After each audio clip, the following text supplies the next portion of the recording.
The air hung thick as molasses over Savannah that June morning, the kind of heat that makes your shirt stick to your back before you've even stepped outside.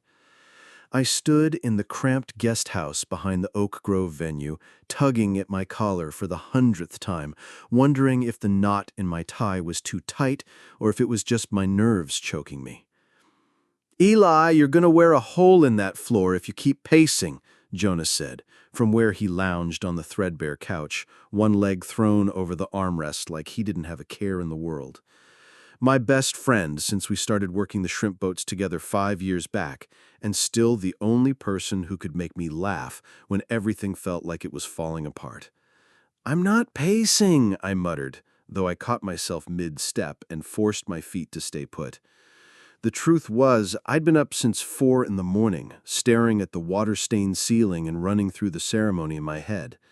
Over and over the same moment, my father walking me down that moss-draped aisle, standing beside me at the altar like fathers do, like he should do, like he might not do. Before we jump back in, tell us where you're tuning in from. And if this story touches you, make sure you're subscribed, because tomorrow I've saved something extra special for you. Jonas snorted.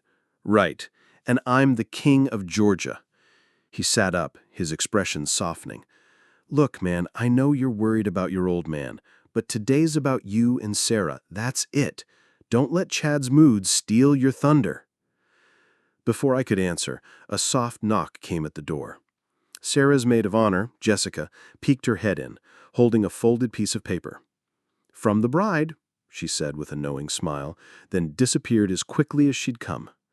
I unfolded the note, recognizing Sarah's careful handwriting immediately. "No matter what happens, today is us. I love you. S." The tightness in my chest eased just a fraction. Sarah had this way of cutting through all the noise in my head with just a few simple words. She understood the weight I carried, the way my family's expectations pressed down on my shoulders like a lead blanket.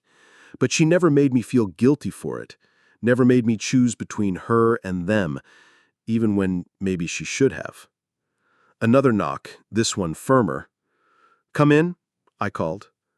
Grandfather Rowan filled the doorframe, his weathered face creased into what passed for a smile. At 78, he still moved like the sea captain he'd been for most of his life. Steady, deliberate, sure of his footing even on shifting ground. "Brought you something," he said, pulling a small object from his shirt pocket. It was a shell, polished smooth by years of waves, with a leather cord threaded through a tiny hole. "Your grandmother wore this on her wedding day. Said it brought her luck." I took it carefully, feeling the weight of it in my palm. "Granddad, I can't." "You can and you will," he said firmly. "Eli boy, you've got more strength in your little finger than most men have in their whole body. Don't let anyone tell you different." As I slipped the cord over my neck, tucking the shell beneath my shirt, I caught something in his tone, a warning maybe, or just the protective instinct that had kept me steady through all the storms my father had stirred up over the years. "Your daddy looks restless today," Jonah's cousin had mentioned earlier, and now those words echoed in my mind like thunder before a storm. The oak grove transformed into something magical as the afternoon light filtered through Spanish moss that hung like nature's own curtains. 63 guests had gathered in white folding chairs, arranged in neat rows beneath the ancient trees, their paper fans fluttering like butterflies as they fought against Savannah's relentless humidity. The air smelled of gardenias and salt from the nearby marsh, with just a hint of the barbecue that would be served later. Pastor Ruth Middleton stood at the makeshift altar, nothing more than an archway of palmetto fronds and white roses that Sarah had insisted on making herself. Ruth had baptized me in the Ogeechee River when I was 12, and she'd watched me grow up through all the chaos that came with being Chad Ellis's son. Her presence here felt like an anchor in shifting sand. "Dearly beloved," she began, her voice carrying easily across the grove, "we gather today not just to witness a union, but to celebrate the love that binds two hearts together through all the life's seasons." I stood at the altar, hands clasped behind my back to hide their trembling, scanning the crowd for my father's face. There he was, third row back, wearing the navy suit I'd helped him pick out last month. His arms were crossed. Jaw sat in that stubborn line I knew all too well. Mom sat beside him, her hands worrying the pearls at her throat, a sure sign she was nervous too. The string quartet Sarah had splurged on began the processional, and my breath caught as her bridesmaids started down the aisle. Jessica led the way in dusty rows, followed by Sarah's sister Emma, both of them beaming like they were walking on sunshine instead of the uneven grass. Then the music shifted to Pachelbel's canon, and there she was. Sarah appeared at the end of the aisle on her father's arm, and for a moment the humid air, the whispered conversations, the knot in my stomach, all of it just disappeared. She wore her grandmother's ivory dress, altered to fit her perfectly, with her dark hair swept up in a way that showed off the antique earrings I'd given her for her birthday. She was radiant, literally glowing in the dappled sunlight, and when our eyes met, she smiled that smile that had made me fall in love with her in the first place. But as she drew closer, walking slowly to the rhythm of the music, my chest began to tighten again. This was when it was supposed to happen. This was when my father should stand up, walk over to me, and take his place at my side.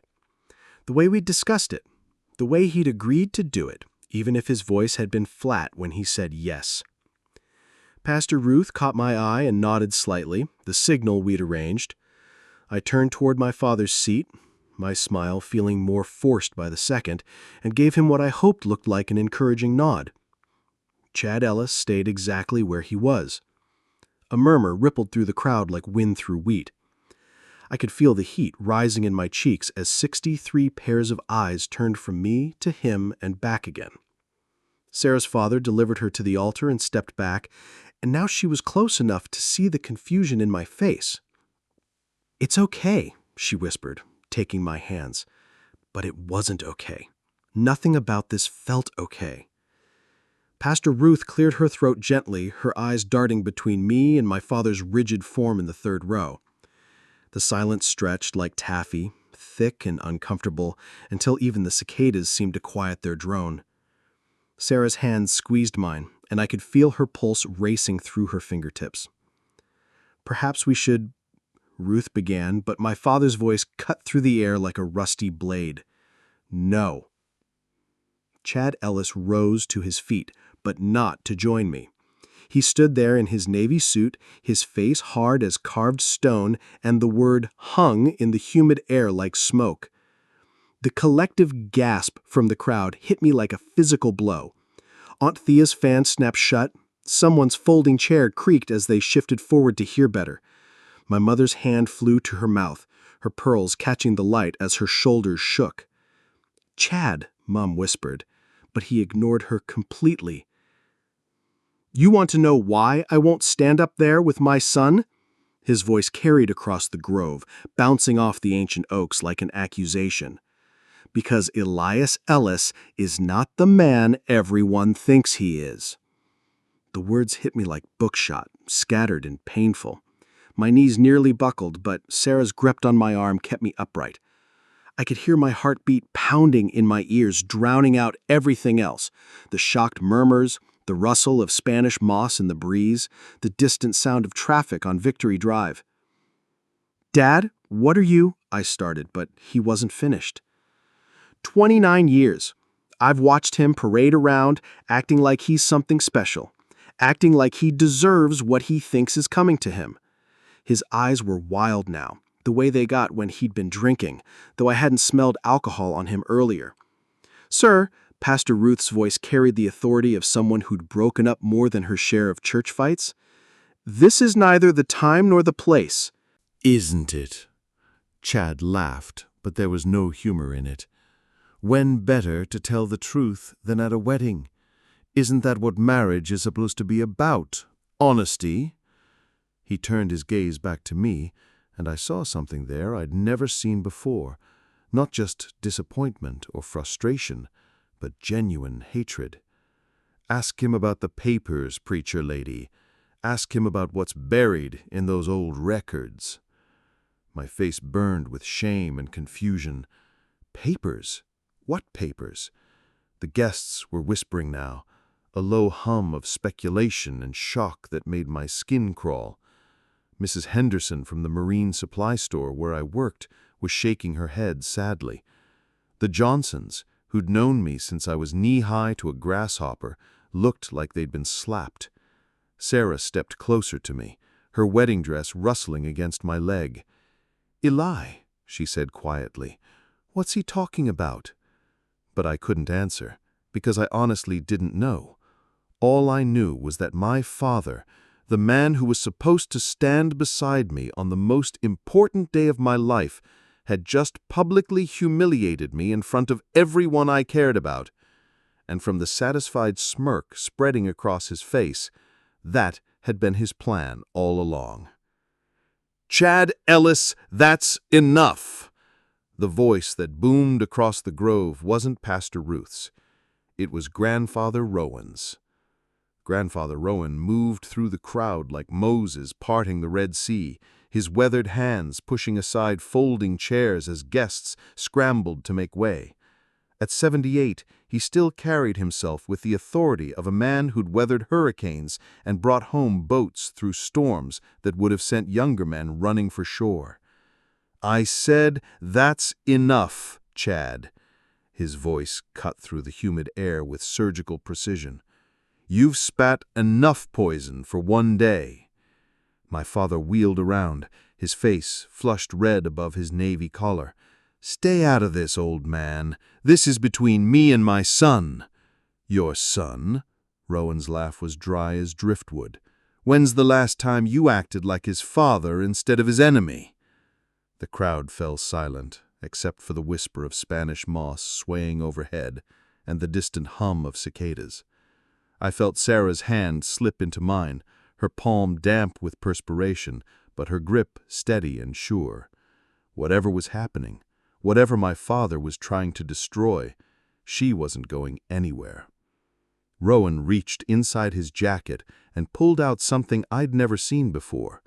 A weathered metal lockbox, no bigger than a shoebox, with brass corners green from age, and a lock that looked like it hadn't been opened in decades.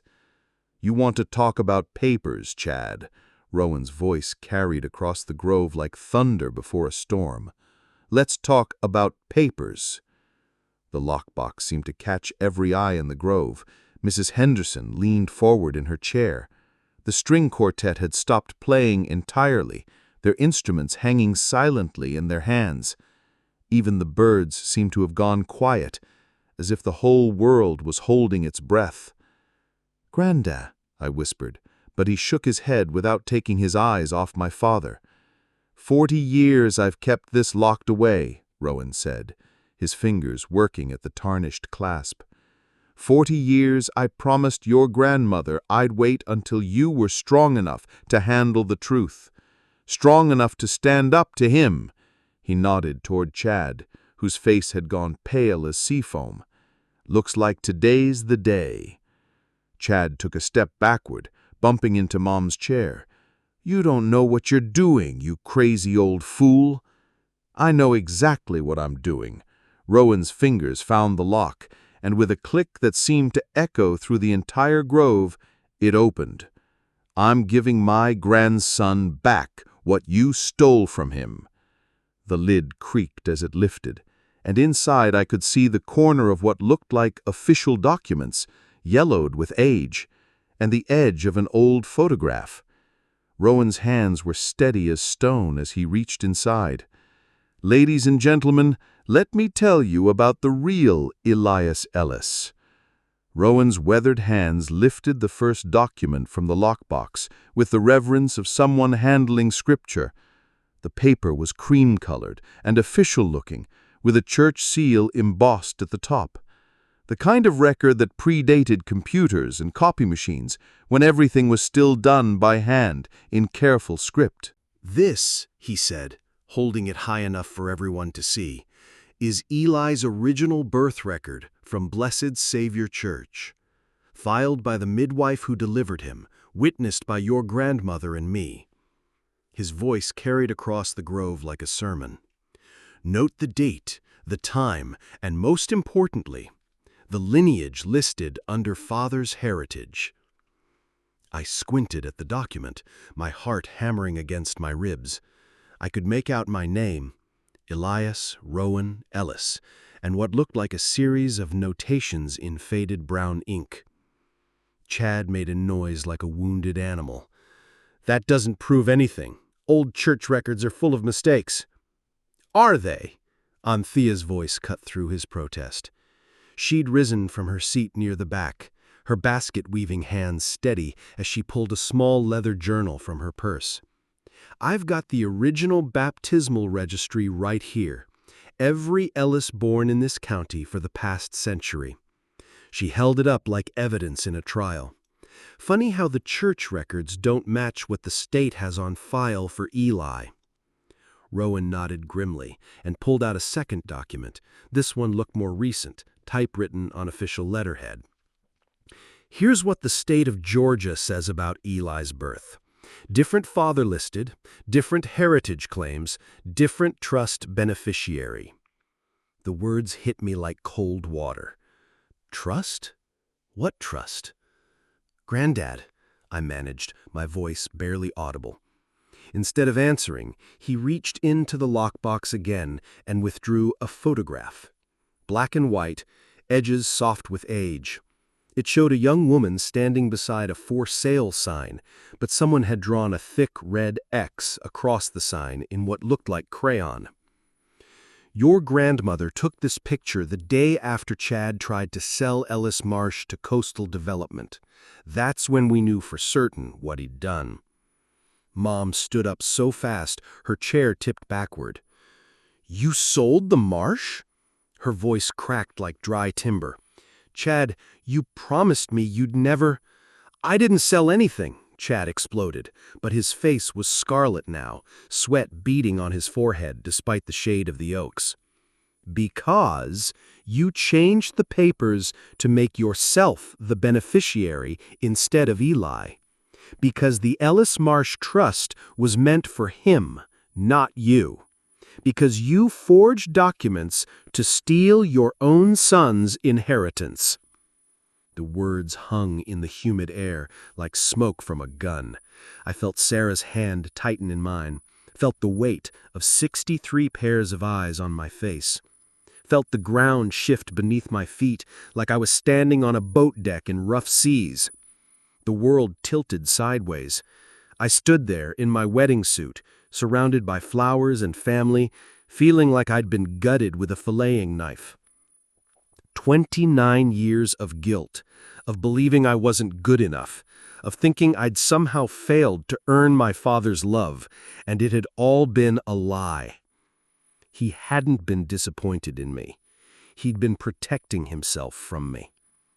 The Marsh Trust, my inheritance, my birthright. "Eli, honey," Sarah whispered, her voice barely audible above the shocked murmurs of our guests. But I couldn't look away from my father's face. Chad stood frozen between the rows of chairs, his mouth opening and closing like a fish gasping for air.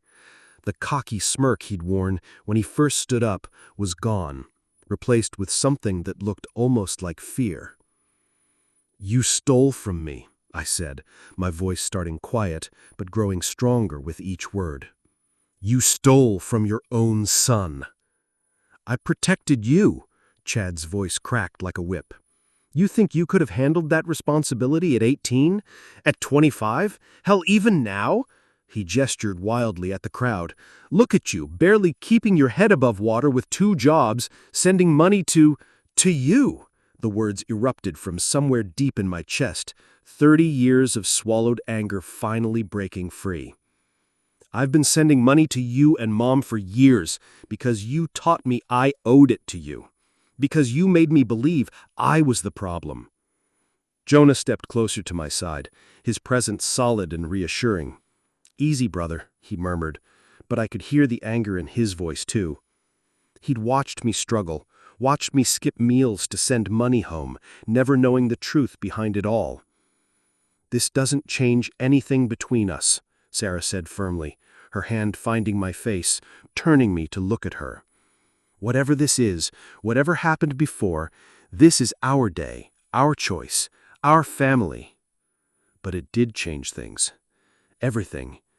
The weight I'd carried my whole life, the guilt that pressed down on my shoulders like a yoke, it was all built on quicksand. I looked at my mother, who sat weeping into her hands, and realized she'd known. Maybe not all of it, but enough. "Take him outside," I heard someone suggest. Maybe Jonah, maybe one of Sarah's relatives, but I shook my head. No, my voice was steadier now, powered by something I'd never felt before. Not anger exactly, but clarity. I want to hear all of it, right here, in front of everyone. I looked directly at my father, meeting his eyes for what felt like the first time in my life. "You wanted to make this public, Dad? Then let's make it public. Tell them what you did. Tell them why you really changed those records."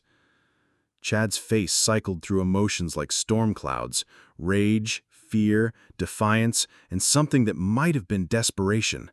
The silence stretched until even the Spanish moss seemed to hold its breath, waiting for his answer. "You want the truth?" His voice came out strangled, like he was choking on the words. "Fine. The truth is that marsh is worth $2 million to coastal development. $2 million that could have set this whole family up for life instead of rotting away in some useless wetland." A collective intake of breath swept through the crowd. Mrs. Henderson's hand flew to her chest. The Johnsons looked like they'd been slapped. $2 million was more money than most folks in our circle had ever imagined, let alone touched. "You were going to sell Ellis Marsh," I said, the words tasting bitter in my mouth. "Our family's land, the place where Granddad taught me to fish, where great-grandmother used to weave baskets."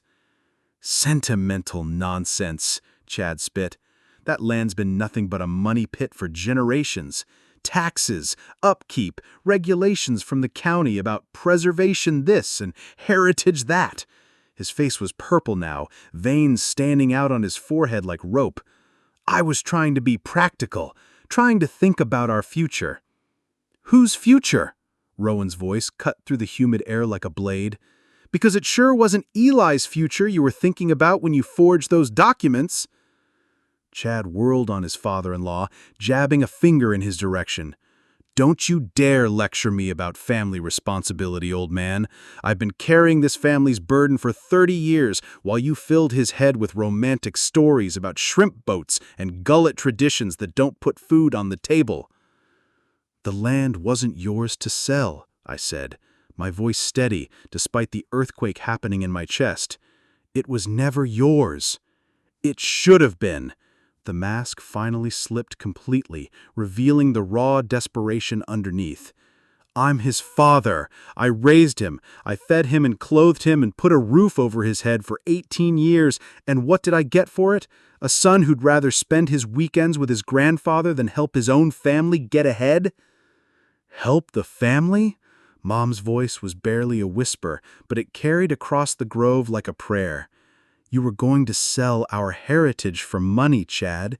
You were going to erase everything we are." "What we are is poor," he shouted, his voice echoing off the ancient oaks. "What we are is stuck. That boy would have wasted every penny on some romantic dream about preserving the past instead of building a future." His eyes locked on mine, and for a moment I saw him clearly, not as my father, but a man consumed by his own failures and willing to destroy anything that reminded him of what he'd lost. "The land stays," I said quietly. "It stays in the family where it belongs." Chad's laugh was bitter as salt water. "Over my dead body." Chad stormed away through the grove, shoving past startled guests and overturning a basket of rose petals in his wake. His footsteps echoed on the gravel path until the sound of his truck engine roared to life and faded into the distance, leaving behind only the whisper of Spanish moss and the heavy silence of 62 people trying to process what they just witnessed. I stood there in the aftermath, still holding Sarah's hand, feeling like a building that had been demolished, but somehow remained standing. The shell at my throat felt warm against my skin, and I realized my other hand was pressed against it, as if my grandmother's presence could anchor me to something solid. Pastor Ruth stepped forward, her voice gentle but firm. "Perhaps we should take a few minutes." "No." The word came out stronger than I expected. I looked at Sarah, whose dark eyes were steady as stars, then at Rowan, who was carefully placing the documents back in the lockbox. Sarah's face lit up like sunrise over the marsh. "Are you sure?" "I'm sure." And I was. For the first time in my life, I was completely, absolutely sure of something. This is our day, our choice, our family. I gestured to the crowd. Jonah, grinning despite the chaos, Aunt Thea dabbing her eyes with a handkerchief, Mrs. Henderson nodding approval from her front row seat. Rowan stepped up beside me, the lockbox tucked under his arm like a shield. "I'll stand with you, son. Been waiting 30 years for the privilege." "Me too," Jonah said, moving to my other side. "Always wanted to walk down the aisle at a wedding, just figured I'd be wearing a dress when it happened." Laughter rippled through the crowd, tentative at first, then growing stronger. The tension that had coiled tight as a spring began to ease, replaced by something warmer, something that felt like support. Pastor Ruth smiled, her composure returning like armor settling into place. "Well then," she said, adjusting her stole and opening her Bible again, "let's have ourselves a wedding. Elias Ellis, the real Elias Ellis, do you take this woman to be your lawfully wedded wife?" I looked at Sarah, at her face glowing with love and fierce determination, at the community that had chosen to stay despite the chaos, and felt something shift inside my chest. The weight I'd carried for so long, the guilt, the shame, the desperate need for my father's approval began to lift like morning fog over the water.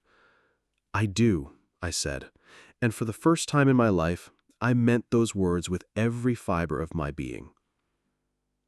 The Spanish moss swayed gently overhead as Pastor Ruth opened her worn Bible, her voice carrying renewed strength across the grove. "Sarah Elizabeth Grant, do you take this man, Elias Rowan Ellis, to be your lawfully wedded wife?" "I do," Sarah said, without hesitation, her voice clear as church bells. "I absolutely do."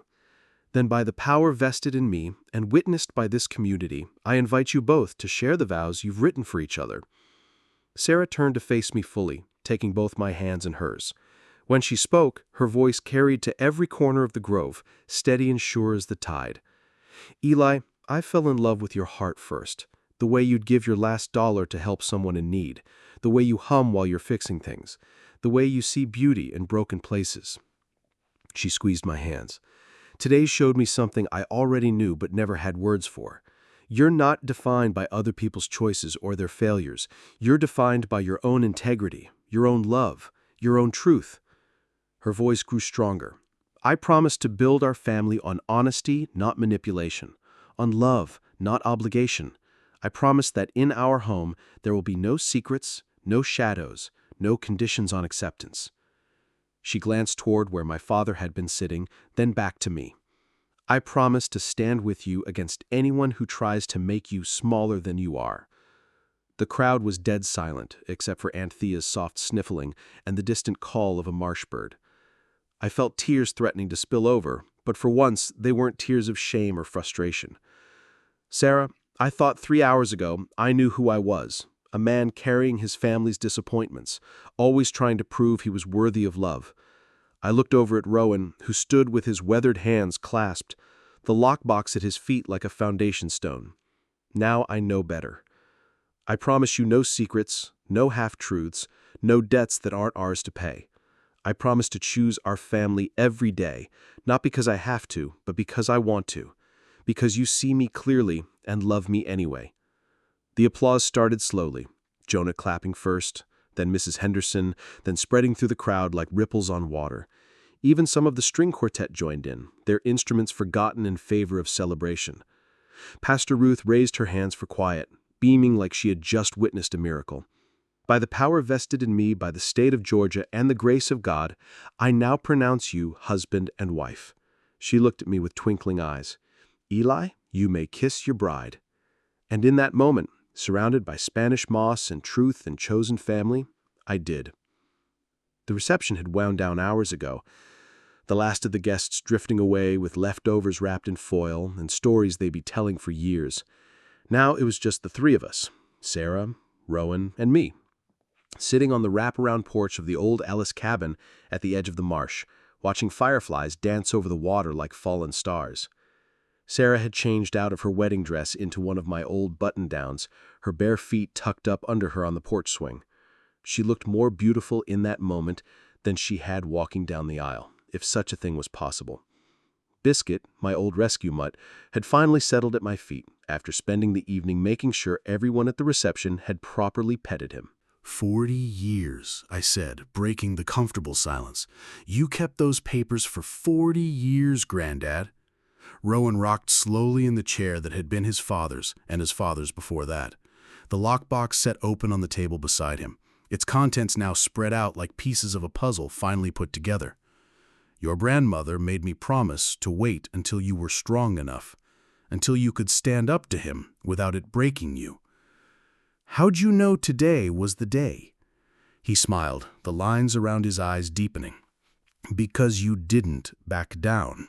Because when he tried to humiliate you, you demanded the truth instead of hiding from it. He reached into his shirt pocket and pulled out a brass key, worn smooth from years of handling. This opens the cabin. It's yours now, along with every acre of Ellis Marsh. I took the key, feeling its weight, not just the metal, but everything it represented. Heritage, responsibility, choice. What if I'm not ready? I asked. What if I can't handle it any better than he could? Sarah's hand found mine in the darkness. Then we'll figure it out together. That's what marriage means, right? We don't have to carry everything alone anymore. A night heron called from across the marsh, its voice echoing over water that had reflected Ellis faces for more than a century. I thought about my father, probably halfway to Atlanta by now, and felt something I'd never expected to feel about Chad Ellis. Pity. He'd traded his son's love for money he'd never gotten and heritage for a future that would never come. I'm not selling the land, I said quietly. Not ever. Good, Rowan said. Some things are worth more than money. Some things are worth everything. The fireflies danced, the marsh whispered its ancient songs, and for the first time in my 29 years, I felt like I was exactly where I belonged.